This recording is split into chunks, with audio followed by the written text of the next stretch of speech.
ఒక 30 ఇయర్స్కి ఎస్ఐపిలో ఇన్వెస్ట్ చేస్తే అంత లాంగ్ టర్మ్ ఇన్వెస్ట్ చేయడం కరెక్టా అని కొంతమందికి డౌట్ వస్తుంది. ఇన్కేస్ చేస్తే ఎలా ఉంటుందని కొంతమందికి డౌట్స్. ఈ రెండింటికి క్లారిటీ.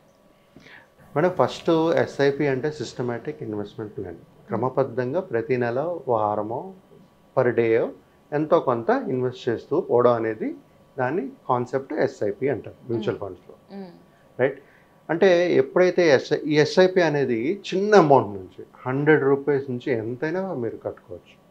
సో మెయిన్ అక్కడ ఫోకస్ మంది ఏంటంటే అఫోర్డబిలిటీ. అంటే ప్రతి ఒక్క సామాన్య మనిషి ఎవరైతే లో ఇన్కమో లేకపోతే మిడిల్ క్లాస్ ఇన్కమో లో మిడిల్ క్లాసో లేకపోతే అప్పర్ మిడిల్ క్లాస్ లేకపోతే రిచ్ పీపుల్, సో చిన్న అమౌంట్ నుంచి చేయొచ్చు కాబట్టి ప్రతి ఒక్కరు చేయడానికి అవకాశం ఉంటుంది.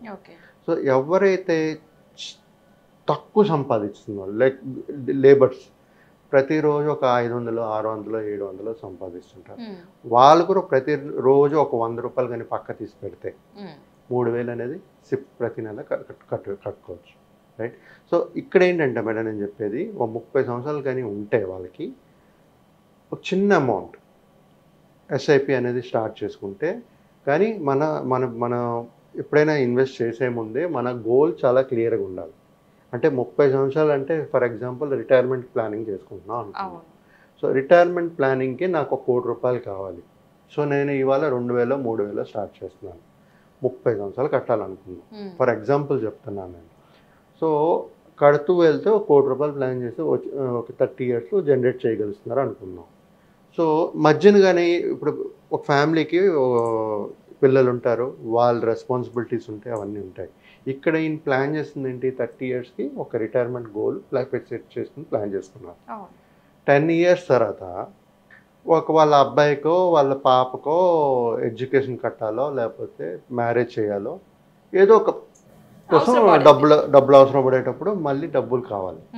సో అప్పుడు ఆ ఎడ్యుకేషన్ కానీ ఆ మ్యారేజ్కి ప్రాపర్ ఇంకో ప్లానింగ్ లేదనుకోండి, అప్పుడు ఏం చేస్తారు వీళ్ళు రిటైర్మెంట్ తీసేస్తారు. అంటే రిటైర్మెంట్ గాన్, మనకు ఆ వెల్త్ ఏదైతే అనుకున్నామో అది క్రియేట్ అవ్వదు.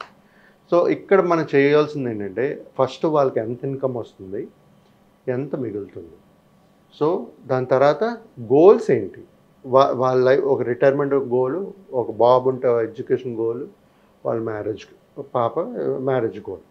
అది కాకుండా మేడం ఇంకోటి మెయిన్ ఇంపార్టెంట్ ఏంటంటే కొంతమంది ఇప్పుడు ప్రైవేట్ కంపెనీస్లో చేస్తారు, గ్రూప్ హెల్త్ ఇన్సూరెన్స్లు ఇస్తారు. రైట్. సో వాళ్ళకి ఏదైనా హాస్పిటలైజేషన్ అయితే కంపెనీ పే చేస్తుంది. బట్ 60 ఇయర్స్ తర్వాత ఉండదు. సో వాళ్ళప్పుడు పర్సనల్ హెల్త్ ఇన్సూరెన్స్ అనేది తీసుకోవాలి. సో మీ గోల్ ఇన్ని గోల్స్లో అంటే ఒక ఎడ్యుకేషన్ కానీ మ్యారేజ్ కానీ ఒక రిటైర్మెంట్ కానీ ప్లాన్ చేసుకునేటప్పుడు ఒక హెల్త్ ఇన్సూరెన్స్ అనేది కూడా ప్లాన్ చేసుకోవాలి. ప్లాన్ చేసుకోవడం వల్ల ఏమవుతుందంటే మీ గోల్స్ ఇంటాక్ట్గా ఉంటుంది. ఇక్కడ డబ్బులు అక్కడ తీయడం, అక్కడ డబ్బులు ఇక్కడ పెట్టడం అనేది జరగదు.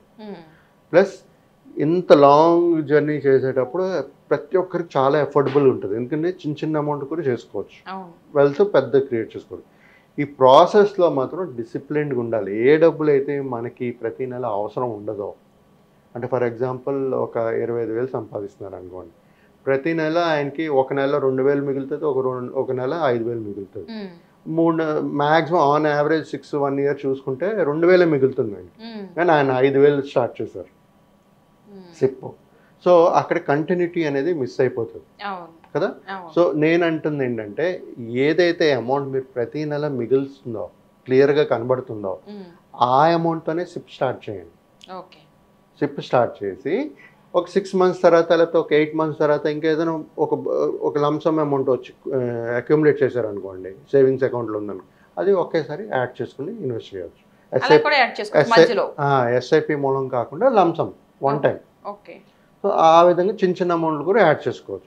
అన్ని స్కీమ్స్లో ఉండకపోవచ్చు, కొన్ని స్మాల్ క్యాప్ ఫండ్స్లో కొన్ని యాక్సెప్ట్ చేయరు లంసమ్.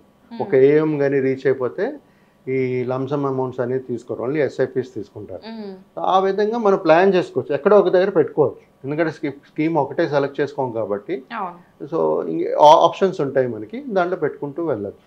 మేడం ఎప్పుడైతే మనకి 30 ఇయర్స్ టైం ఉందో సిప్ స్టార్ట్ చేస్తామో వాళ్ళకి ఒక వరం ఏంటంటే power of compounding. Power of compounding అంటే మన పెట్టిన పెట్టుబడి మీద మనకు 12 to 15% రిటర్న్ జనరేట్ చేస్తుంది అనుకోండి. ఓకే, ఈ ఇయర్.